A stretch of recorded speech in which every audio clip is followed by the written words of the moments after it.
যারা ভুল করেছেন তারা তাড়াতাড়ি এই কাজগুলো করুন আগে।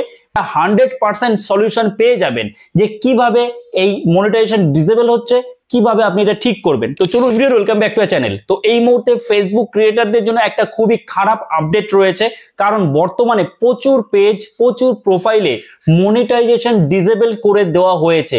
এবং এর কারণটা কি, কয়েকদিন ধরে এটা স্টার্ট হয়েছে, এর কারণ কি, এর সলিউশন কি, সবই আজকের এই ভিডিওতে আলোচনা করব।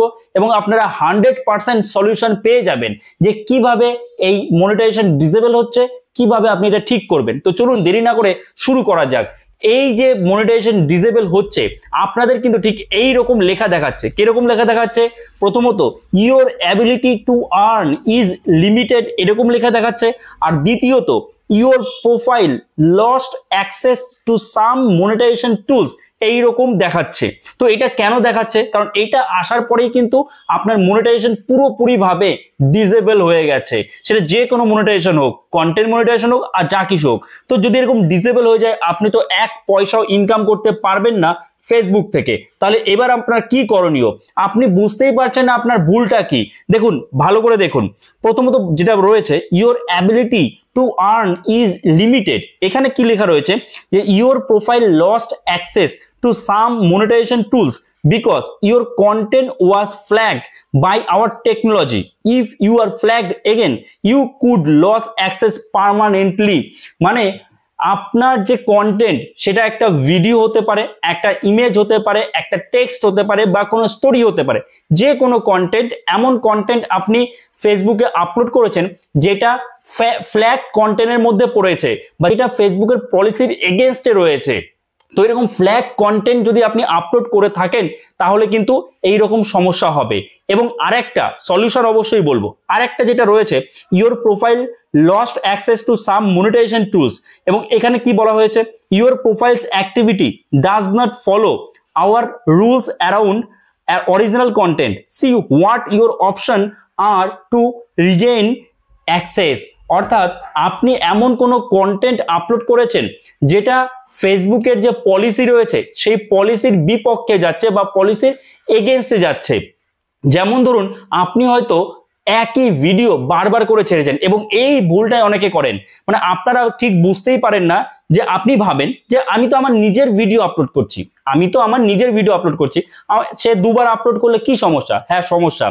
যদি আপনি একই ভিডিও, সেটা নিজের হোক, একই ভিডিও মাল্টিপল আপলোড করেন বা ভুলবশত আপলোড হয়ে যায়, একবারের জায়গায় যদি দুবার হয়ে যায়, তাহলে কিন্তু আপনাদের এরকম মনিটাইজেশন ডিসেবল হয়ে যেতে পারে। কারণ এটা কিন্তু রি আপলোড কন্টেন্ট হয়ে যাচ্ছে। তো কাজেই একই ভিডিও বারবার আপলোড করা যাবে না, একবারই আপলোড করতে হবে প্রথমত। দ্বিতীয়ত, আর যেটা বলেছে যে অরিজিনাল কন্টেন্ট মানে কি? মানে ধরুন আপনার দুটো তিনটে পেজ রয়েছে, আপনি একটা পেজে আপনার নিজের সেই কন্টেন্টটা ছাড়লেন, আপনি আবার কি করছেন, ওই কন্টেন্টটাই আর একটা পেজে ছাড়ছেন। এবার আপনি ভাবছেন যে আমি তো স্ট্রাইক দেব না, তাহলে ওখানে কেউ স্ট্রাইক দেওয়ার কেউ নেই না। আপনি যে পেজে বা যে প্রোফাইলে প্রথম ছেড়েছেন যে কন্টেন্টটা, সেই পেজটা বা সেই প্রোফাইলটাই ঠিক থাকবে। বাকি যে পেজগুলোতে আপনি দ্বিতীয়বার সেগুলোকে আবার ছেড়েছেন, সেই কন্টেন্টগুলোকে, সেই পেজগুলোতে কিন্তু এই রকমই আপনাদের মনিটাইজেশন ডিসেবল করে দেওয়া হবে। এইবার আপনাদের মধ্যে অনেকেই ভাবছেন, কই আমার তো একটাই পেজ বা একটাই প্রোফাইল, আমি একই জায়গায় আমার ভিডিওই ছাড়ছি, তাও কেন এইরকম মনিটাইজেশন ডিসেবল হলো? প্রথমত আপনাদের যেটা করণীয়, কি করতে হবে, আপনাদের মাথা ঠান্ডা করে আপনি যত কন্টেন্টই ছেড়ে থাকুন, দেখা গেল আপনি এই 1 বছরের মধ্যে কোনো ভুল করেনি, তার আগে 1 বছর 2 বছর আগে আপনি যখন কন্টেন্ট গুলো আপলোড করেছিলেন তখন কোনো সমস্যা আসেনি, কিন্তু এখন সমস্যা আসতেই পারে।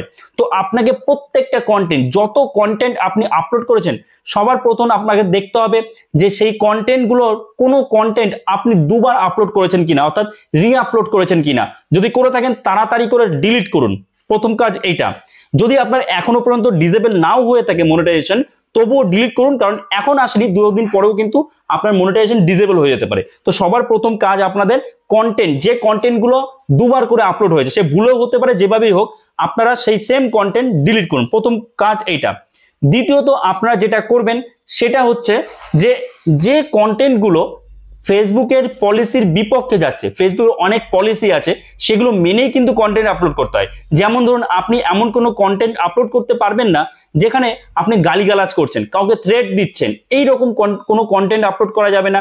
কিংবা আপনি কোথাও কোনো অ্যাক্সিডেন্ট হয়েছে, সেই অ্যাক্সিডেন্টাল কোনো ভিডিও বা কোনো সেখানকার ফুটেজ, সেটা ইমেজ হতে পারে, সেটা আপনি আপলোড করেছেন, করা যাবে না, সেগুলো ডিলিট করুন।